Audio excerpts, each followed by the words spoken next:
কুড়িগ্রাম রাজারহাটে জাতীয় সংসদ নির্বাচনে কেন্দ্রের নিরাপত্তায় আনসার নিয়োগ। রতন রায়, কুড়িগ্রাম জেলার প্রতিনিধির পাঠানো ভিডিওচিত্রে বিস্তারিত। জাতীয় সংসদ নির্বাচন উপলক্ষে কুড়িগ্রামের রাজারহাট উপজেলার ৬৩টি কেন্দ্রে নিরাপত্তা দিতে প্রস্তুত হচ্ছেন আনসার সদস্যরা। আজ ২৫শে জানুয়ারি দুপুরে উপজেলার বিভিন্ন ইউনিয়ন থেকে আসা ৮১৯ জন ট্রেনিংপ্রাপ্ত আনসারের শারীরিক যোগ্যতা, অস্ত্র চালানোর দক্ষতা ও সাহসিকতা যাচাই করা হয়। উপজেলা বিডিপি আনসার অফিস মাঠে এই কার্যক্রম পরিচালনা করেন আনসার কর্মকর্তা মোহাম্মদ উজ্জ্বল হোসেন ও ট্রেনিং কর্মকর্তা তনু রানী।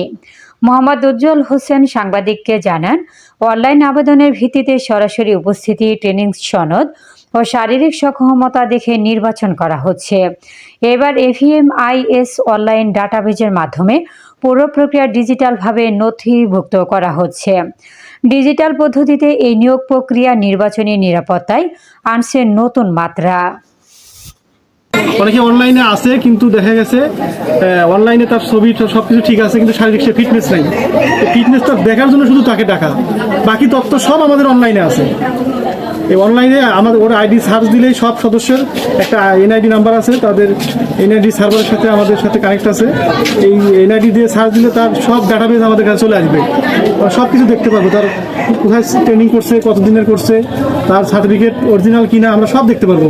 জাস্ট তার ফিটনেসটা দেখার জন্য আমি এখানে আজকে দেখা হয়েছে। আমার এখানে ৬৩টা কেন্দ্র আছে। ৬৩ কেন্দ্রে, প্রত্যেকটা কেন্দ্রে আমাদের ১৩ জন করে সদস্য দায়িত্ব থাকবে। তার মধ্যে ৪ জন মহিলা, বাকি ৯ জন পুরুষ। এই ৯ জন পুরুষের মধ্যে ৩ জনের কাছে আমাদের অস্ত্র থাকবে। তো আমাদের নির্দেশনা মোতাবেক যদি সাধারণ যেগুলো কেন্দ্র আছে এগুলোতে আমাদের হয়তো 2টা করে অস্ত্র দিতে পারে, সেটা সরকারের সিদ্ধান্ত, বাহিনীর সিদ্ধান্ত। এছাড়াও আমাদের, আপনারা জানেন যে আমাদের এবার আমাদের সম্পূর্ণ অনলাইনের মাধ্যমে কার্যক্রম চলতেছে।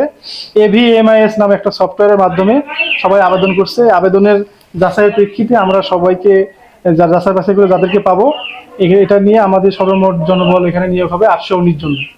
১৯ জনকে আমরা নিয়োগ করব জাতীয় নির্বাচনের দায়িত্ব পালনের জন্য। ধন্যবাদ।